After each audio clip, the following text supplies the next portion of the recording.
पुराने वक्तों की बात है। एक पहाड़ी इलाके के दामन में एक छोटा सा गांव था।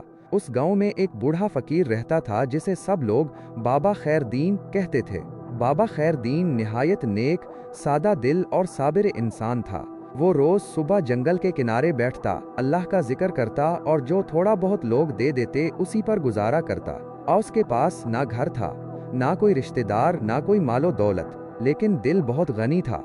लोग कहते थे कि बाबा खैरदीन के दिल से निकली हुई दुआ कभी खाली नहीं जाती। गांव वाले औसे इज्जत देते, लेकिन कोई औस के पास ज्यादा वक्त ना गुजारता, क्योंकि वो ज्यादातर खामोश रहता और अल्लाह के जिक्र में मशगूल रहता।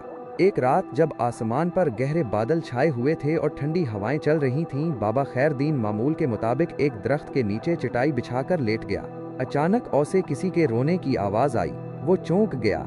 ये आवाज इंसानी थी, लेकिन इसमें कुछ अलग सी दर्द और अजीब सी कशिश थी। बाबा खैरदीन उठा और आवाज के पीछे चलने लगा। कुछ दूर जाकर उसे एक रोशनी सी नजर आई। रोशनी के अंदर एक लड़की बैठी रो रही थी।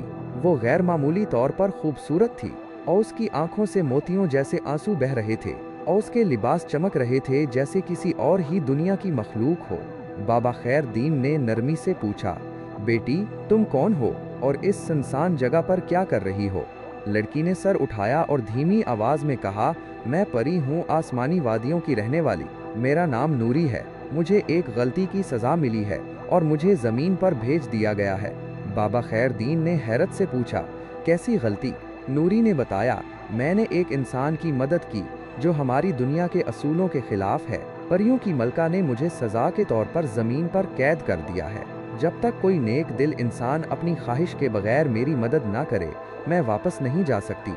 बाबा खैरदीन ने सुकून से उसकी बात सुनी और कहा, बेटी अगर मैं तुम्हारी मदद कर सकूं तो ये मेरे लिए बाइसे शर्फ होगा, लेकिन मैं तो एक मामूली सा फकीर हूँ, मेरे पास तो कुछ नहीं। नूरी की आंखों में चमक आ गई। बाबा जी, आपका दिल सबसे कीमती है। अगर आप सच दिल से दुआ करें तो शायद मेरी कैद खत्म हो जाए। बाबा खैरदीन ने हाथ उठाए और खुलूसे दिल से दुआ मांगी। इस लम्हे आसमान पर चमक हुई, बिजली कौंदी और एक हल्की सी रोशनी नूरी के गिर्द घूमने लगी। कुछ लम्हों बाद वो रोशनी तेज हुई और नूरी का चेहरा खुशी से जगमगा उठा। बाबा जी, आपकी दुआ कबूल हो गई। मुझे इजाज़त मिल गई है कि मैं अपनी दुनिया वापस जा सकूं। बाबा खैरदीन ने मुस्कुराकर कहा, बेटी जाओ, अपनी दुनिया को लौट जाओ। अल्लाह तुम्हें खुश रखे। नूरी कुछ लम्हे रुकी, फिर बोली, लेकिन मैं खाली हाथ नहीं जा सकती। आपने मेरी मदद की, मैं आपको कुछ देना चाहती हूँ। बाबा खैरदीन ने हंसकर कहा, मुझे कुछ नहीं चाहिए, तुम्हारी खुशी ही मेरे लिए काफ़ी है। नूरी ने आसमान की तरफ देखा और आहिस्ता से कुछ पढ़ा। अचानक बाबा खैरदीन के सामने एक छोटा सा सोने का संदूकचा जाहिर हुआ। नूरी ने कहा, ये संदूकचा सिर्फ तुम्हारे लिए है, लेकिन तुम उसे खोलोगे तब जब तुम्हें यकीन हो कि अब तुम्हारी जिंदगी में सुकून नहीं रहा। ये तुम्हें इज्जत, दौलत और हर वो चीज़ देगा जो तुमने कभी ख्वाब में भी ना देखी हो, लेकिन एक बार खोल लिया तो तुम्हारी दरवेशी ख़त्म हो जाएगी। ये कहकर नूरी एक रोशनी में बदल गई और आसमान की तरफ बुलंद हो गई। बाबा खैरदीन ने संदूकचा उठाया और उसे अपनी चटाई के नीचे छुपा दिया और अपनी पुरानी जिंदगी में लूट आया। वक्त गुजरता गया, गांव में कहत आया, बारिशें नहीं हुई, फसलें बर्बाद हो गईं, लोग भूखे मरने लगे। बाबा खैरदीन अब भी अल्लाह से दुआ करता, जो कुछ भी पास आता बांट देता। लोग उसके पास आकर रो रो कर दुआएं मांगने लगे।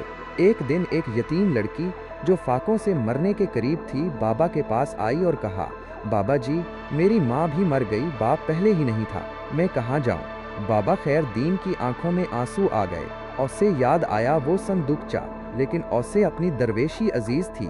औसेस ने कहा, बेटी मेरे पास कुछ नहीं, मगर मैं एक आखिरी कोशिश करता हूँ। औस रात उसने अल्लाह के हुजूर रोते हुए कहा, या रब, अगर उस फकीर की जिंदगी से किसी की मदद नहीं हो रही तो मुझे बुला ले या मुझे रास्ता दिखा दे। सुबह जब वो उठा तो गांव की फिजा खुशबू से महक रही थी। आसमान पर बादल थे और बारिश बरसने वाली थी। लोग हैरत से बाहर निकल आए। कुछ ही देर में मूसलाधार बारिश शुरू हो गई। जमीन तर हो गई, खेतों में जिंदगी लौटने लगी। बाबा खैरदीन ने आसमान की तरफ देखा और मुस्कुरा दिया, लेकिन कुछ ही दिन बाद बाबा बहुत बीमार हो गया। औसे बुखार ने घेर लिया और जिस्म बहुत कमजोर हो गया। गांव के लोग औस के गिर्द जमा होने लगे। सब हैरान थे कि अब क्या होगा। बाबा ने चटाई के नीचे से वो संदूकचा निकाला और उसे देखा और कहा, नूरी बेटी, शायद अब वक्त आ गया है। जब उसने संदूकचा खोला तो एक रोशनी फैली। अंदर से सोने, जवाहरात और एक खूबसूरत खत निकला। खत में लिखा था, ए नेक इंसान, तुमने अपनी जिंदगी में बगैर लालच, बगैर ख्वाहिश के दूसरों की मदद की। तुम अब अपनी आखिरी उम्र में वो सब कुछ पा सकते हो जिसके तुम हकदार हो, लेकिन अगर तुम चाहो तो ये सब किसी और को दे सकते हो। बाबा ने वो सब कुछ गांव के लोगों में बांट दिया और उसने यतीम बच्चों के लिए मदरसा बनवाया, बेवाओं के लिए पनाहगाह और गांव में एक कुआं खुदवाया जिसका पानी कभी खुश्क ना हुआ। चंद दिन बाद एक रात बाबा खैरदीन ने खामोशी से अपनी आंखें बंद की और हमेशा के लिए सो गया। अगले दिन गांव वालों ने उसे पूरे एजाज के साथ दफन किया और उसकी कब्र पर एक रोशन तितली हर वक्त चक्कर लगाती रहती थी। लोग कहते थे वो परी नूरी की रूह थी जो अब भी औस नेक दिल फकीर को सलाम करने आती है।